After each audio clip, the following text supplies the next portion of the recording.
And underway right now in New Mexico, day 2 of the trial of the weapons manager for the movie Rust, Hannah Gutierrez-Reed, facing 2 counts of involuntary manslaughter in the 2021 death of cinematographer Halyna Hutchins, who was shot by Alec Baldwin as he was the one that fired that gun on set.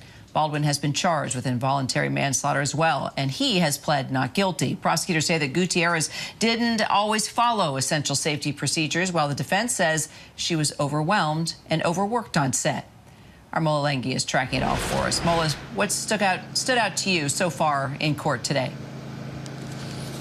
Well, Kara, among the witnesses that have been called so far, we've heard from a crime scene technician who went through all of the evidence collected at the crime scene, about 70 different photos of evidence of the crime scene, of weapons and boxes and boxes of ammunition, going through almost one by one, comparing bullets to each other, describing them and sort of characterizing them, live rounds versus dummy rounds. This was a very methodical, a very meticulous, a very thorough, and at times, frankly, a very slow testimony, one that lasted about 4 or 5 hours going into yesterday. We also heard from the incident commander, the one who was in charge of the crime scene, one of the first to arrive, who talked about the challenges that he and his officers faced upon arriving to this crime scene, upon, trying to preserve evidence and secure this very unique crime scene, a movie set crime scene, a very sprawling movie set that was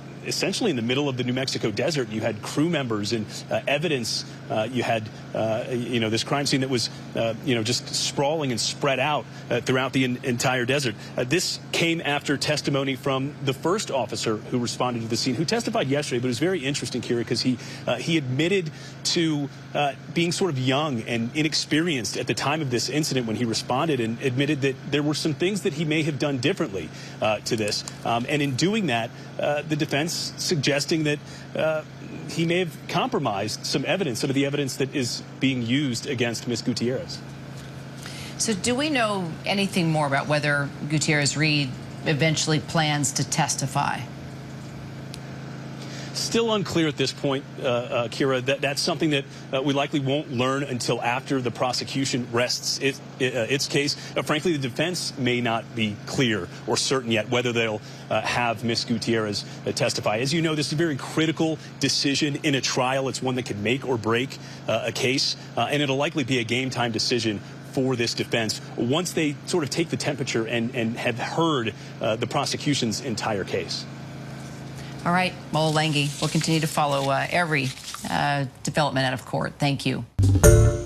Hi, everyone. George Stephanopoulos here. Thanks for checking out the ABC News YouTube channel. If you'd like to get more videos, show highlights, and watch live event coverage, click on the right over here to subscribe to our channel. And don't forget to download the ABC News app for breaking news alerts. Thanks for watching.